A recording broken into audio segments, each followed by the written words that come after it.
Hello mọi người, chào mừng mọi người đã quay trở lại với kênh It's Chloe Time. Hôm nay trong video này mình sẽ chỉ mọi người 2 tips cũng như là 2 công cụ giá như là mình biết sớm hơn để có thể đạt từ 48 điểm cho đến 97 điểm trên 100 cho cái kỹ năng viết luận của mình. 48 điểm là số điểm mà mình không may có được cho một trong những bài luận đầu tiên mà mình học bằng cử nhân cho quản trị khách sạn. Sau khi áp dụng 4 tips này thì mình đã có thể đạt được 97 điểm cho một trong những bài luận cho bằng thạc sĩ của mình gần đây. Mình đã mất 4 năm để có thể đạt được số điểm này, nhưng mọi người chỉ cần coi chiếc video này thôi thì không ít thì nhiều chắc chắn sẽ giúp được mọi người đó. Và một trong những yếu tố quyết định mà giúp cho cái bài luận văn của mình điểm cao hơn đó chính là nhờ reference. Trong tips đầu tiên này mình sẽ chia sẻ cách mà mình đã áp dụng để có thể nâng được phần chất lượng reference của mình lên nha. Việc đầu tiên mình muốn nói đó chính là nguồn tham khảo cái reference. Nguồn tham khảo mình muốn nói tới đây đó chính là nguồn tham khảo có tính chất học thuật, academic reference. Khi sử dụng academic reference thì chắc chắn giá trị bài của các bạn sẽ được nâng cao rõ rệt luôn. Từ những bài đọc tham khảo này mình sẽ trích dẫn từ các học giả và tác giả uy tín khi họ viết về cùng chủ đề mà mình cũng đang nói tới.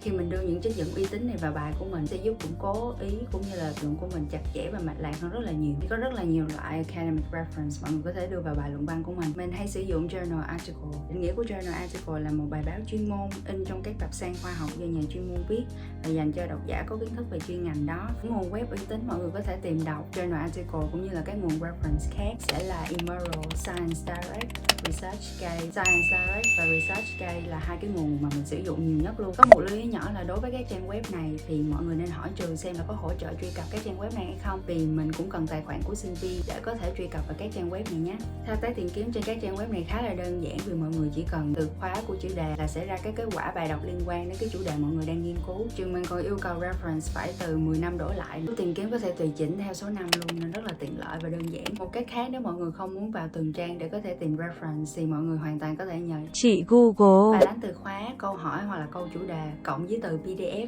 nó cũng sẽ ra các kết quả bài đọc có tính chất học thuật luôn. Ví dụ như mình sẽ đánh là Human Resources in Hospitality Industry PDF, mình sẽ thấy kết quả hiện ra sẽ là những bài đọc của những trang web mình đã kể trên, cũng như là những web tham khảo khác cũng cung cấp academic reference mà mình có thể sử dụng cho cái bài luận văn của mình. Ngày này mình tự để ý vì mình thấy đa số những cái bài có tính chất học thuật thì luôn được tại cái dạng PDF, cho nên nhiều khi mình muốn truy cập nhanh á, thì mình sẽ dùng cách này. Ngoài ra mọi người có thể dùng Google Scholar như một cách tương tự khác để có thể truy cập đa dạng bài đọc có tính chất học thuật khi tìm kiếm trên Google. Sau khi tìm được các bài đọc chính rồi thì mình có một cách khác chia sẻ với mọi người, giúp mọi người tiết kiệm thời gian mà không phải đọc quá nhiều nhưng vẫn có thể đưa hơn 20 reference vào trong bài luận của mình. Cách này mình gọi là reference trong reference. Bất cứ article nào thì tác giả của cái bài đọc chính cũng sẽ dùng ý cũng như lập luận hay tranh luận của một tác giả của bài đọc khác để mà củng cố cho ý của bản thân mình, thì mình cũng sẽ làm điều tương tự như vậy. Ý của tác giả được nhắc tới trong cái bài đọc chính đó để sử dụng như là reference của mình. Thông thường các bài journal article này sẽ có rất là nhiều tác giả được nhắc tới trong bài, thì mọi người hoàn toàn có thể tham khảo các cái ý này. Nếu mà hợp với cái bài của mình thì mọi người có thể đưa thẳng vào bài. Cái tip thứ hai mình muốn nhắc tới ở đây đó chính là quản lý thời gian. Đó giờ mình học á, mình để ý các bạn mình bắt đầu làm bài luận văn trước ngày nộp, sớm nhất là 1 tuần, có thể là trước 2-3 ngày rồi hôm sau nộp luôn. Và mình thật sự rất là không phục. Mình nghĩ là khi cho bản thân nhiều thời gian để có thể chuẩn bị và đầu tư vào một việc gì đó thì chắc chắn là chất lượng. Trời ơi, cái quân què gì vậy? Chắc chắn là chất lượng của việc đó sẽ tốt hơn rất là nhiều. Thì tùy theo mục tiêu mình đặt ra thì mình sẽ sắp xếp và đầu tư thời gian tương ứng cho từng bài luận văn của các môn. Ví dụ như sẽ có những bài cần nhiều nguồn tài liệu để làm reference và có những bài sẽ phải yêu cầu hơn 20 reference nữa. Và chắc chắn mình sẽ cần nhiều thời gian để có thể đọc hết được những cái tài liệu quan trọng và cần thiết để mà có thể đưa vào luận văn của mình.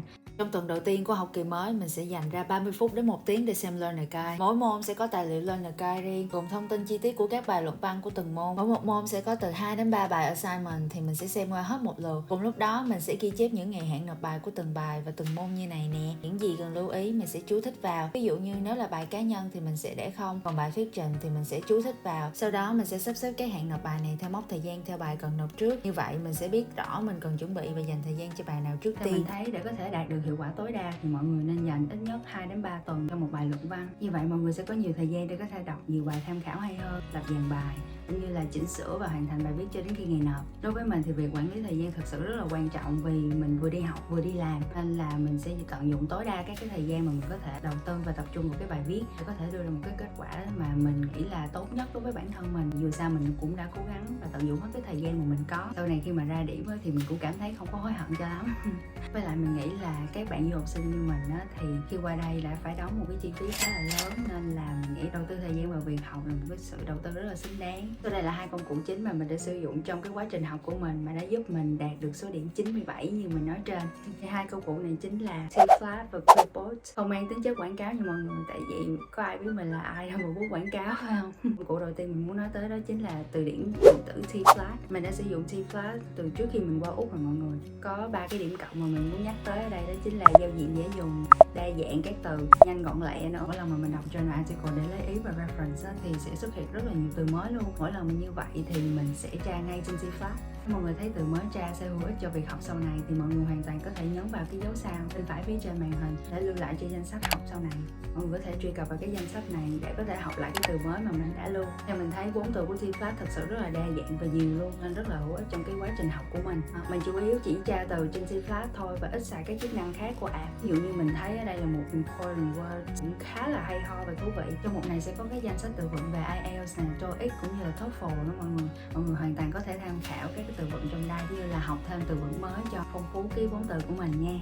Cái công cụ đầu tiên mà mình xài gần như là hàng ngày luôn á mọi người. Công cụ thứ hai mà mình muốn nhắc tới đây đó chính là Quillbot, một cái paraphrasing tool. Nhiều khi không nhờ Quillbot thì chắc chắn cái bài mình nó sẽ không có được mạch lạc cũng như là nghe rất là lủng củng. Thì chắc chắn là các bài luận văn và cái bằng cử nhân của mình thì điểm đã cao hơn rất là nhiều rồi. Một cái điểm cộng to lớn của Quillbot đó là giao diện siêu dễ xài luôn mọi người. Khi mọi người nhấn vào trang chủ của Quillbot thì sẽ hiện ra ngay cái công cụ paraphrase cho mình luôn. Đối với bản miễn phí thì mọi người chỉ có thể paraphrase một câu gồm 125 từ thôi.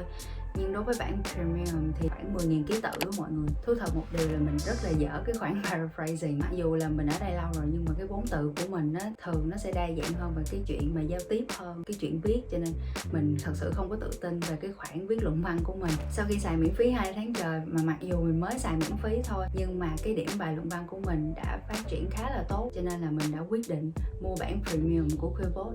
Và sau khi mua bản premium thì mình cảm thấy đó là một trong những quyết định đúng đắn nhất của mình trong cái quá trình học luôn á mọi người, vì nó giúp cái điểm mình nó tương đối là ổn định và thậm chí là được 97 điểm như mình đã nói như trên. Và đây là bảng giá của Quillbot, sẽ có những mức giá khác nhau tùy theo nếu bạn mua 1 năm hoặc là mua theo tháng. Ngoài công cụ paraphrase thì Quillbot cũng có các chức năng khác như là tổng hợp ý của một đoạn văn, kiểm tra ngữ pháp, citation generator. Ok, thì đó là hai cái tips và hai công cụ mà mình đã sử dụng trong quá trình học của mình, mà mình đã mất 4 năm để có thể hoàn thiện được cái kỹ năng viết luận của mình. Đây là những kinh nghiệm cá nhân mà mình đã đúc kết được trong vòng 4 năm mình du học tại Úc. Mình hy vọng là các tips này sẽ giúp ích cho mọi người trong việc học sau này. Mọi người có thể xem hành trình du học trong năm đầu tiên của mình. Mình đã làm 4 job trong vòng 6 tháng rồi đó mọi người. Cảm ơn mọi người đã xem nha. Bye bye.